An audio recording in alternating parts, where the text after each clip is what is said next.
The Thunder Warriors. They were the Emperor's first true warriors, the titanic brutes who carved Terra into his domain with blood and fire.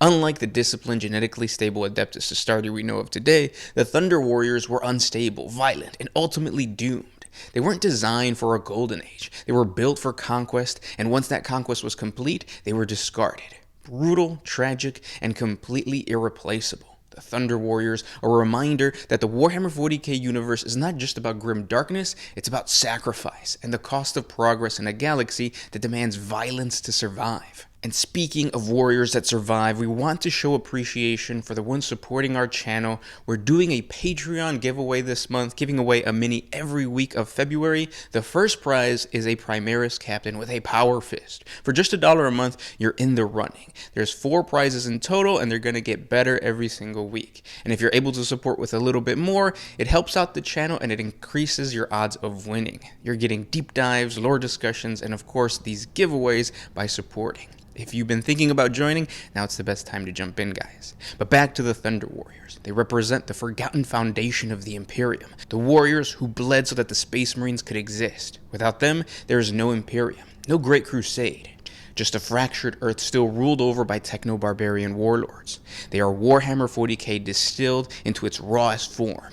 Power, sacrifice, and inevitable doom. Now, the common question we get about Thunder Warriors is who's stronger, Space Marines or Thunder Warriors? So let's take a look. During the Great Crusade, the Emperor of Mankind conquered countless planets thanks to his Grand Imperial Army, but more importantly, his legions of superhuman warriors known as Space Marines.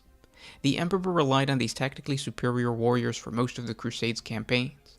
At that time, the Space Marines replaced the brutish soldiers of the Unification War, known as Thunder Warriors. Although incredibly powerful and resilient, the Thunder Warriors were only a means to an end. The Emperor simply needed them to slaughter their way across the techno-barbarian nations of old Earth in order to unify and establish the core of the Imperium of Man. With the coming of the Space Marines, the Imperium prospered under a more controlled yet powerful army. While the opposition was usually crushed in its entirety thanks to the Adeptus Astartes, there were several planets that harbored resentment towards the burgeoning Imperium and would often fight back or revolt after the main force of the Crusade departed. None of these renegade planets were successful, however, and most of the conspirators would be executed or sent to prison. Now, these prisons were unlike anything humanity had ever seen before. Entire planets were turned into detention centers, where the scheming masses of separatists were meant to live out the rest of their lives. One such world was the hollowed-out asteroid prison colony of Cerberus, where the collection of so many resentful anti-imperial prisoners proved to be a volatile mix, and eventually these inmates organized the large majority of the non-authority figures and slaughtered the ruling caste of the prison colony.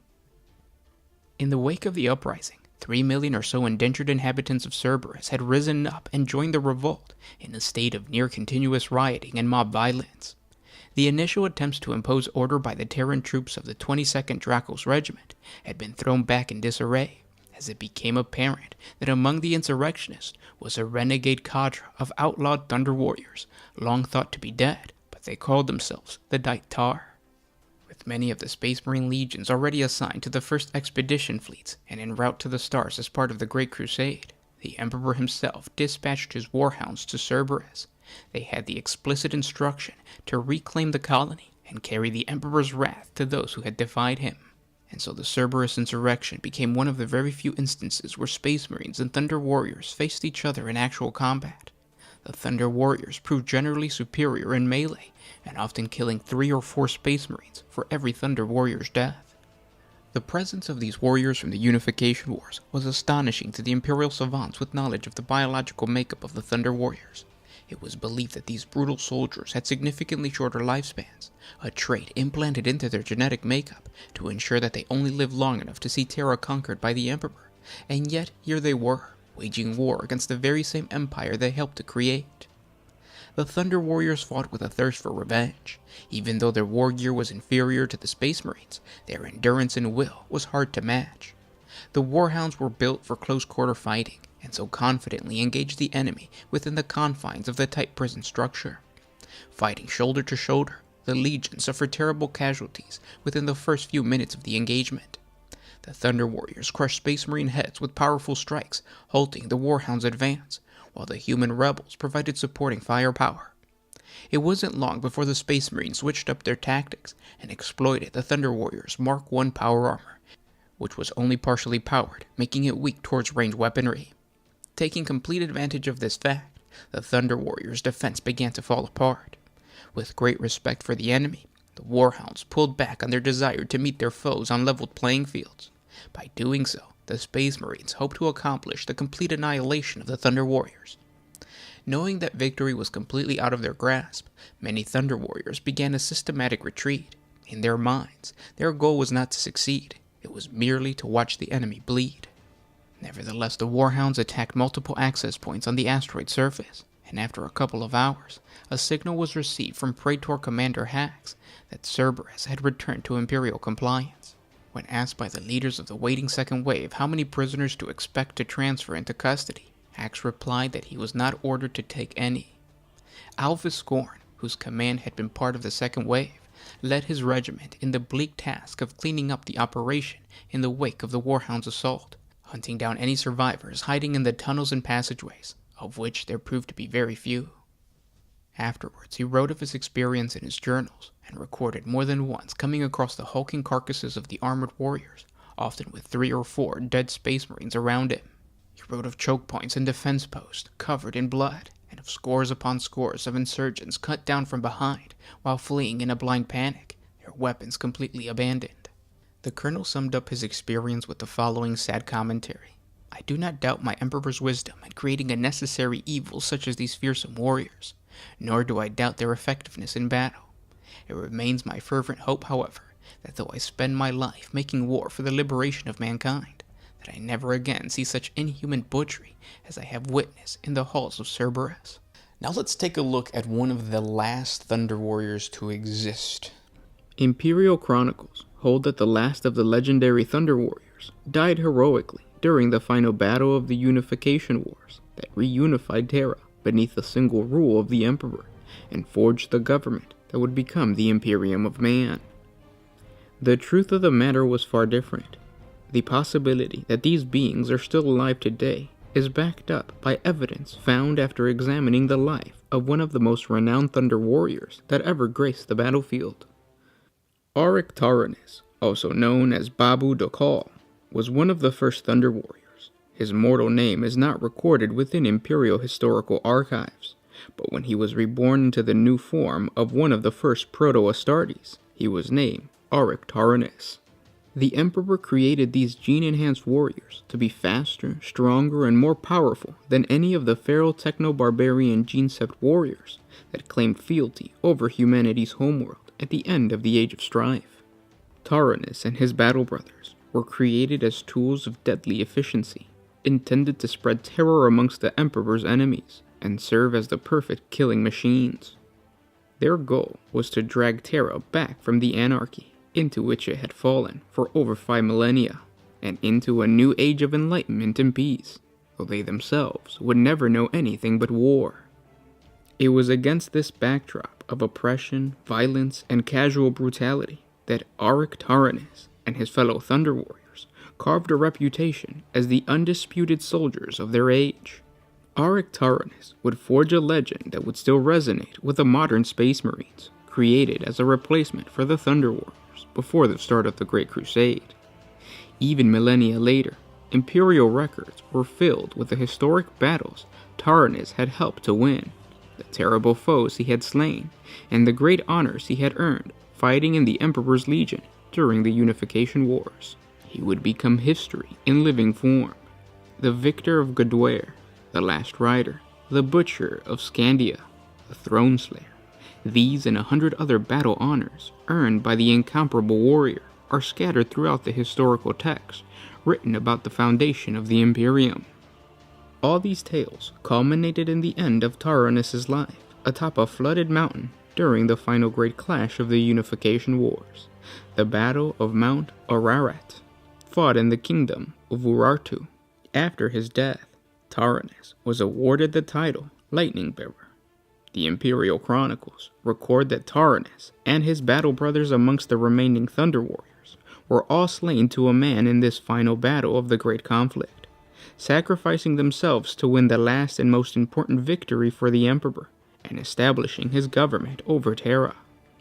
The Imperial Chronicles record that Taranis died, succumbing to numerous mortal wounds once he fulfilled the honor of raising the Emperor's lightning banner at the final declaration of unity for humanity's birth world.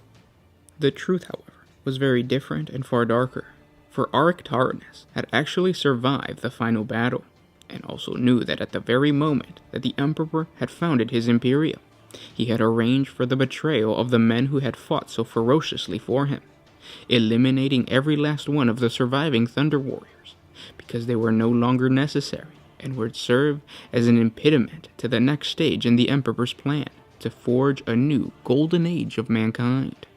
Amazingly, Taranis bore no ill will towards his creator for this monstrous and secretive betrayal, for he understood better than anyone that the Thunder Warriors had always been merely a means to an end. He and his kind had been cast aside by the Emperor in favor of the more advanced Space Marine gene templates. Aric Taranis was one of only a small number of Thunder Warriors who managed to escape the final call of his kind. Taranis managed to hide himself amongst the teeming masses of mankind on Terra for over a century after the end of the Unification Wars, shunning his former name and assuming a new identity. He became the despicable criminal warlord Babu Dakal, clan master of the Dakal gang, the master of most of the Petitioner City's criminal enterprises, including prostitution, gambling, and illegal sales of food, drugs, and weapons. Nothing moved within the city without Babu's approval. During the centuries spent on the run from Imperial authorities, Taranis discovered the inherent flaw that lay within every Thunder Warrior's genetic makeup, for their lifespans had been engineered to be extremely limited, unlike the true Astartes who came after them and would live for hundreds of Terran years. Unbeknownst to anyone outside of the Petitioner City, Taranis maintained a well-equipped genetic laboratory at the heart of the city. The fact that such an advanced laboratory existed on Terra was not a surprise, but that it was to be found in the heart of the City of Lost Souls was nothing short of miraculous, akin to finding a fully functioning starship buried within the ruins of Old Earth's ancient prehistory. Fortunately for Taranis, he had learned what he could from his creator in the years of the Unity War, and come to master much of the Emperor's knowledge of the ancient science of genetics. Unfortunately, Taranis did not possess enough knowledge to halt his own cellular deterioration, only enough to desperately cling to life long enough for his fortune to finally change during the opening days of the Horus Heresy. Eventually, fate would bring Taranis into the path of the Traitors, known as the Outcast Dead.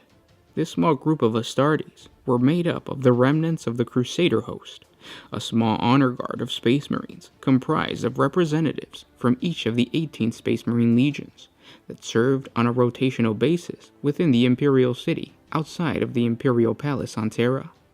These Astartes were considered traitors because of the actions of their legions half a galaxy away during the opening days of the Horus Heresy, when they joined to the War Master Horus's rebellion against the Emperor. They were hunted and eventually captured by Imperial forces and thrown into the legal Custodes' prison, where individuals deemed hostile to the Emperor were isolated from the world above. The prison was dug into the rock of a mountain. Its limestone walls were clad in adamantium plate, a material that was so resistant to virtually all forms of weaponry, and deaf to the pleas of innocence that echoed from its cells. But the 7 warriors were no ordinary prisoners, for they were a distinctive brotherhood comprised of Astartes from various traitor legions, including 1 Astarte from the Thousand Sons, 3 World Eaters, 1 Emperor's Children, a Death Guard, and a Luna Wolf. Taranis encountered the Outcast Dead at the Temple of Woe, located within the slums of the Petitioner City. There the Outcast Dead were cornered by an Imperial hunter team that had been tracking them since their escape from their prison. During the ensuing battle, the majority of the Astartes of the Outcast Dead were killed during the confrontation with the Imperial forces, but Taranis and his lieutenants within the Dalkal gang, Goda, another Thunder Warrior who had survived the Emperor's call, took advantage of this distraction and managed to escape during the ensuing chaos. Somehow, Taranis managed to obtain the progenoid gland of one of the fallen Astartes. These organs contain the vital key needed to provide the means for Taranis to unlock the genetic secrets that would allow the surviving Thunder Warriors to extend their lives. Deep in the heart of the Petitioner City, Taranis experimented with his ill-gotten samples within his secret laboratory. Using gene samplers, he managed to extract the necessary information encoded within the gland-stored zygotes of Astarte organs, and the impossibly complex amino acid chains were decoded. Taranis unraveled the complexities of this biological miracle, and managed to replicate the process of its creation, and clone a new set of progenoid glands from the original sample. It is assumed that Taranis had the new organs implanted within his and his lieutenants' bodies. Their whereabouts after the Horus Heresy remains unknown. The possibility that Taranis was not only able to prolong his life, but experiment and improve on the gene seed organs is extremely high. He was able to hide a gene lab and organize a crime syndicate in the past. It is not far-fetched to speculate that in the turmoil after the heresy, he was able to gather a team of traitor admech genitors and continue work on prolonging his life. The other possibility is that Taranis has survived for so long because he was captured by the Necron overlord, Trazyn the Infinite. Now, if you guys want to continue to learn more about obscure 40k lore, like the Men of Iron, click the link up above or in the description. Thank you guys so much for listening, and we'll talk tomorrow. This is Gershwan with One Man Syndicate, signing out. Oh,